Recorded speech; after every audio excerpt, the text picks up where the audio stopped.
Courts को क्यों favour कर रहे हैं उनके हवाले से? बिल्कुल नहीं कर रहे। दूसरी बात सर ये बताइएगा कि जब तहरीक-ए-इंसाफ कहती है कि इंक्वायरी कमीशन बनाया जाए, ये अहम तफसीलात तक लोग पहुंच कैसे गए, तो इस हवाले से आप कमीशन क्यों नहीं बना रहे? पहली बात ये कि कोई ये नहीं कह रहा कि तमाम सिविलियंस का ट्रायल मिलिट्री कोर्ट में हो। मिलिट्री कोर्ट में सिर्फ उन लोगों का ट्रायल हो रहा है जो कोर कमांडर हाउस के अंदर तोड़ फोड़ में मौजूद थे। आपको पता है कि for all practical purposes core commander house एक आपकी चौकी कंसिडर होती है, दफाई चौकी, जिस पे हमला करना पाकिस्तान पे हमला है। अब उन लोगों का किधर ट्रायल किया जाए और क्यों किया जाए, ये बिल्कुल कोई गैर जमहूरी सोच नहीं है। जब 3 राइट ऑफ अपील मौजूद हैं आपके पास, राइट ऑफ अपील के बावजूद आपके पास ये भी हक मौजूद है कि आप वकील जो मर्जी करें, ओपन ट्रायल कंडक्ट हो सकता है, तो इसमें मसला कोई नहीं है। और दूसरा सवाल आपका क्या है? देखिए इन शुदा के मुहाफिज वहीं थे। आईजी साहब कहाँ थे? वहीं आईजी साहब मेरा घर लाहौर कैंट में है, कोर कमांडर हाउस के नज़दीक है। जिस तरीके से आपको अल्लाह ताला सलामत रखे, हम सबको सलामत रखें। अली नासिर रिजवी से पूछे जब उसकी आंख के अंदर छड़ी मारी गई थी तो क्या हाल हुआ था। पूछें कि जब एसपी कैंट की गाड़ी को नजर आतिश किया गया, पूछें कि जब 150 सिपाही को वहाँ पे ज़ख्मी किया गया तब तो डंडे कील और गोलियाँ लेके ये जा रहे थे। तो मैं एक फ़ौजी अफसर का भी नाम बता सकता हूँ जो गेट पे खड़ा रेजिस्ट कर रहा था कि अंदर मत आओ, काले शलवार कमीज़ में मलबूस।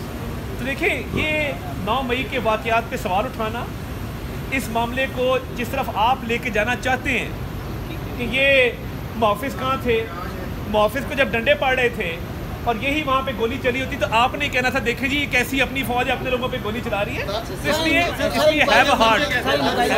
इंक्वायरी कमीशन के हवाले से इंक्वायरी कमीशन नहीं, देखें first line of defence police है, first line of defence police है। देखिए बात ये है, जब वीडियो एविडेंस आ गया, तमाम लोग मौके पे मौजूद हैं, ट्रायल्स चल रहे हैं। अब इस मामले को ट्रायल ख़त्म करके इंक्वायरी कमीशन की तरफ ले जाया नहीं जा सकता, ना ले जाना चाहिए।